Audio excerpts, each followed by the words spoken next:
Well, at a time, the Chinese buying some of these farms may have treated you better in the amount of money they're willing to pay in order to get this land. And as you know, Chinese do it for a purpose. Everything they do here is for a purpose. And ultimately, that's to defeat the United States of America. Mm-hmm. They've told us what they want to do. And my military friends and veterans tell me that when your enemy tells you what they're going to do, believe them. That's what China's going to do. Well, we've put through legislation in Congress that does not allow China to purchase land anymore. Amen. So that's done.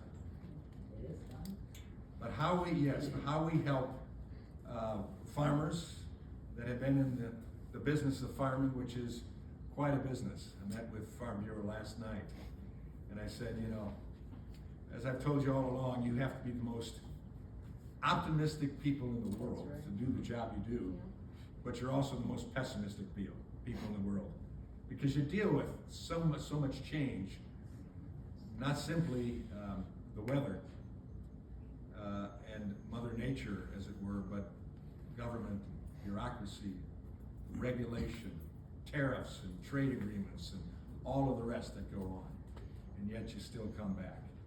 But there are a lot of older farmers that are tired out and saying, what do I have for the future? And so they've sold to solar farms, they've sold windmills, and you can't blame them when the government gives incentive to get into renewable fuels, and these corporations that are Apex and others that are coming in trying to lease or buy the land to put these solar fields on, they're offering far more than the farmer could get by leasing it out to someone else to farm it, or maybe even to sell it on the normal market. So while all the farmers surrounding them are frustrated because now when they want to rent some land or lease some land, those lease and rentals have gone up, because now the value, because of the solar field and what they paid for it, was exorbitant.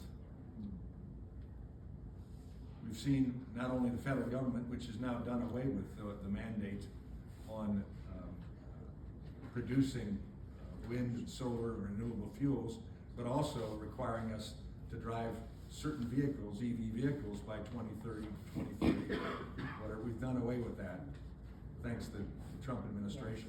You can choose what you want to drive. If you want to have an EV, go for it. They're pretty cheap right now, since the mandate isn't there anymore. But the same is true with what our governor's done in mandating by 2040 that we are on renewable energy, 50% minimum, I think it was. So of course, all of that's gone on, and then tax dollars has been taken from state coffers to give incentives and tax benefits in order to develop these lands. That has to change. And that's changed with an administration, as we've seen in Washington, and you probably have to change with administration in Lansing as well. Beyond that, all I can do is say for farmers what we did in ultimately making the Tax Cuts and Jobs Act back in 2020, 2019, making it permanent by passing the Working Families Tax Cut bill, all of the One Big Beautiful Bill, which made that permanent as well, and stopped the 27% tax increase from taking place in January of this year, and gave incentives to people to stay in the business and ultimately pass it on to family without the huge death tax hit. That's the benefit we gave to continue to grow the economy and do things in a right-headed fashion. This is the first time in decades that we passed 12 appropriations bills. That's what it takes to fund the government. 12 appropriations bills that cover all of the aspects of government. We passed it on time, underspending of last year. Let me state that again. On time and underspending of last year. All 12. And they came out of the Appropriations Committee and under regular order with bipartisan votes to get all 12 of them out. 11 went to the Senate, 11 passed ultimately the Senate, went to the president who signed it, under budget of last year. And then the deal that was made was reneged upon by my Democrat colleagues for Homeland Security. Why? Because they don't like law enforcement. They don't like ICE and Customs and Border. They don't want the border to be secure as it is now. 12 months, no illegal incursions. That's amazing. Now we can work on some other things relative to farming. Workforce and the like, legal workforce to come in and pick up the slack where it is. But they reneged on that deal, and so we've been fighting for 70, I think it ended up 76 days of a shutdown of Homeland Security, which included TSA, which included the Coast Guard, which included FEMA, which included certainly Customs and Border, Secret Service. You've seen how valuable Secret Service is. And taking one for the president just a week and a half ago. And ultimately we had to, after passing that bill in the House, full bill, full funding for Homeland Security. If TSA is working for us, why shouldn't they be paid? If ICE is working for us, why shouldn't they be paid? Especially in Minnesota and in Illinois, Chicago, Los Angeles, they had to also do law enforcement because law enforcement was pulled away from them. For 76 days we went without paying them, and thankfully the president was willing to find areas in his budget, administrative budget, to pull funds from that have to be paid back, but ultimately weren't being used at the present to be able to pay for TSA employees, Coast Guard and others. We passed that last week.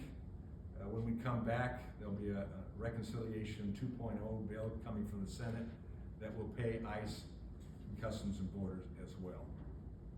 Fortunately, in the One Big Beautiful Bill, we did put funding in for ICE agents and Customs and Border agents, but their support staff wasn't being paid, and they should be paid as well. America needs law enforcement. They need to make sure that we have legal immigrants in this country, legal immigrants, and illegals are not here. And so going back to all of that, that's what we did, and hopefully it will encourage farming, agriculture, but also general business and general taxpayers to have a budget for the first time that was, it's interesting, in the Farm Bill, we passed that. First time in 8 years. It's supposed to be reauthorized every 5 years. We got that passed on Thursday last week. Budget neutral.